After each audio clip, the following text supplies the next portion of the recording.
Hi guys, just got a short video today.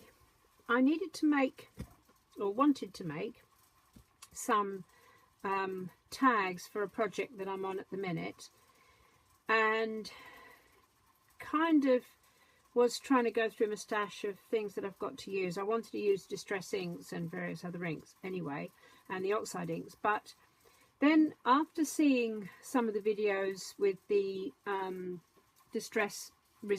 Tim Holtz Distress Resist spray, I thought I'm going to look to see what I've got that does the same thing, but that might do something a bit similar. I used to do this kind of technique quite a while ago, so that I've got to still have something in my stash. So then I went through my stash, and this is what I found and what I have used, and it's Goosebumps Clear Texture Spray, and it is made by Imagine Crafts. So I'll just show you a few of what I've done.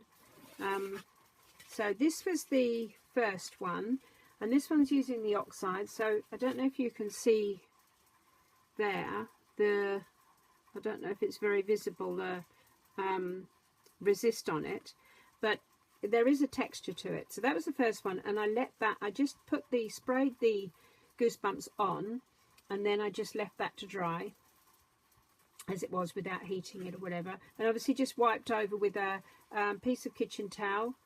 So that was that one. This one, the same thing really. This one's just using the ink pads direct with the dauber.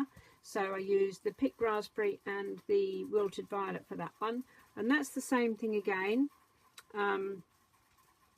So you can see the resist on that. This one is another one, slightly different. I hadn't let this dry totally properly, the texture spray, so it's actually soaked up some of the colour, which actually is quite cool. I quite like that. So that was a different effect. This one, I've literally just daubed one colour, I think, on that, or maybe I've used two. Maybe I've used a bit of cracked pistachio. That's it. And then I think I might have sprayed that one, I can't remember, with water and then wiped it off. This one is on a different kind of a card. It's a porous card, and that was using Distress Stains on that one. Again, the same thing, and it does, you can just see the glossier bit. And obviously with the Goosebumps, it does say to spray from about 12 inches, but obviously the closer you get, the thicker or the bigger the patch is. But so I did spray closer than that. That's another one, and that again is on a porous cream card. So obviously it's not as white underneath, and that's using just the two, wilted violet and picked raspberry. That one is another one, the same principle, I think, really. Oh, I think I did spritz that one. I did use the re-inkers and then spritz with water, that one. This one is the same. No, I've used the ink pads with that one. And again, the same thing. I haven't let it dry properly, so you get these patches. That one I really think is cool. Again, I didn't let it dry properly, but I really like the effect of that one. And that, I think, is on a textured card. It's on a textured card as well, and that's just using the two colours, which is Salty Ocean and Cracked Pistachio. The same thing happened there, that I've not let it dry and then used it.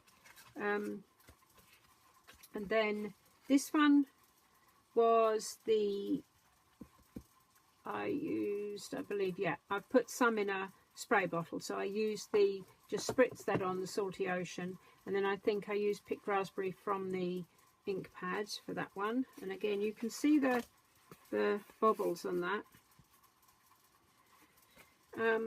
That one, the same thing.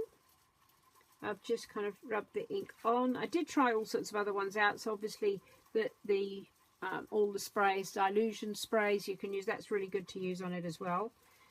And then this one, I needed some silver card, so this is what I've picked out, and I just wanted to try to see what happened. Now, of course, you're not going to get the same effect, but it still does wipe away. It's a silver iridescent card. I think it's Star Dream. So you still get the same, and I wanted a subtle effect for this. I didn't want those colours on it to match something that I'm doing. So they were those. So all I did was spritzed on a I just grab a tag quickly. So as I say, you should be doing it from a bit of a height, but I spritzed and I have no clue where I'm going. Spritzed on as much as I wanted there, and then let it dry. And it does take a little while to dry, this one.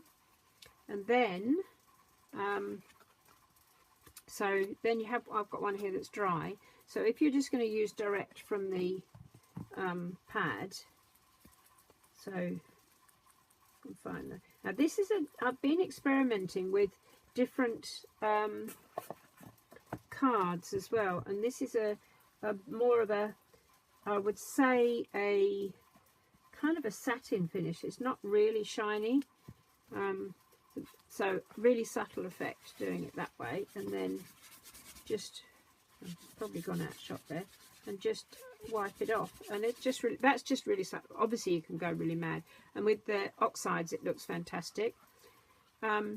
You could as well, the other thing that I've been doing is just using the oxides. See, yeah, that's a card that I haven't used yet. So just using them direct and then spritzing. So this I can use from the bottle, the spray bottle. And then use this one from the, so then this, oh, that's a bit generous. This one I would let dry.